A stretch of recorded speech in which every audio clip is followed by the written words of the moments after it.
With the just ended COP26 in Glasgow, which didn't disappoint in being disappointing as the previous successive ones. One thing remains sure: if the world don't cut down our emissions, the world will literally burn out on itself. Cutting the emissions means developing countries like China and most African nations would have to either stop consuming energy, which literally means halting development, or consciously finding a sustainable source of energy that wouldn't add up to the already dire carbon compounds in our atmosphere. A proposed alternative, sustainable energy source is biogas, the energy that requires us to literally shit more for more energy. Several private corporations and NGOs have entered the African market with this technology but seem to be deliberately harming the continent rather than help it. An Afro-European agency is sounding the alarm alert for African leaders to take actions now.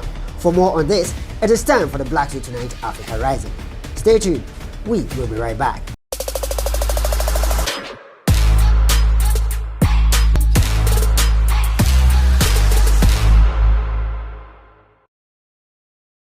So welcome back to the Black Suit Tonight Africa Rising channel. I'm Bekwem Bernard Boama, a young African with a very large mouth, literally.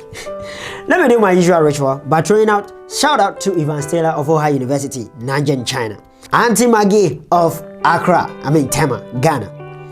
Thanks for always choosing us and the support. We really appreciate it. Now back to business. Remember when Trump called us shithole country?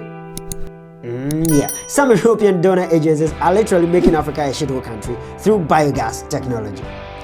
In answering the how question, let us first look at what biogas is in the first place. So biogas is made up of methane gas and carbon dioxide produced from the anaerobic digestion of organic waste from humans and anything that once lived. Speaking of human waste, feces, aka shit, is a typical input material. Animal waste such as blood and dumped internal organs at the abattoir are also useful in that regard. Wood, trees and more. The biogas is combustible and can be used for producing heat and light and converted into electricity in dire situations. Clearly, these supplementary energy sources is useful in Africa where serious energy crisis is prevalent. According to statistics.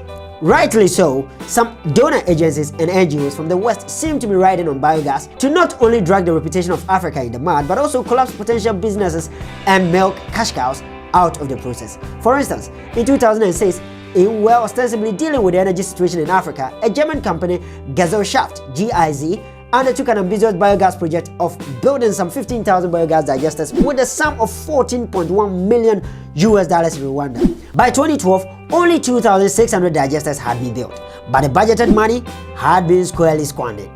According to Katrin Puet of B Energy and Biogas Unite Africa on ECO-AMET Green Living Chat podcast last month, even the established 2,600, more than 40% of them are non-functional, either by improper installation or natural breakdowns. These and similar projects on the continent not only take ghost spaces that could have been used for something better, but also drag the reputation of the continent in the mud, as foreign donors keep squandering money in the name of African aid. Mind you, these lands are what our indigenous farmers use for their work. According to a research article published in a well-repeatable renewable and sustainable energy reviews in 2017 by Ashira Rupinariam, a South African, this canker is not peculiar to Rwanda but also experienced in South Africa and several southern and eastern African countries. Despite the growing evidence of money wasting on these dysfunctional biogas projects, corporations keep on donating huge sums of money to these donor agencies who keep on doing the same old thing on the continent. Thank gracious and thank goodness that finally an awareness is being created by a group of biogas and bioenergy experts called Biogas Unite, led by Katrin Puet and her team.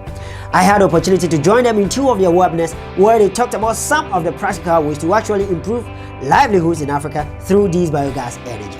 So Biogas Unite seeks to engage private African biogas corporations and companies that has the capacity to install rather workable digesters in tailored quantities to the particular community needs.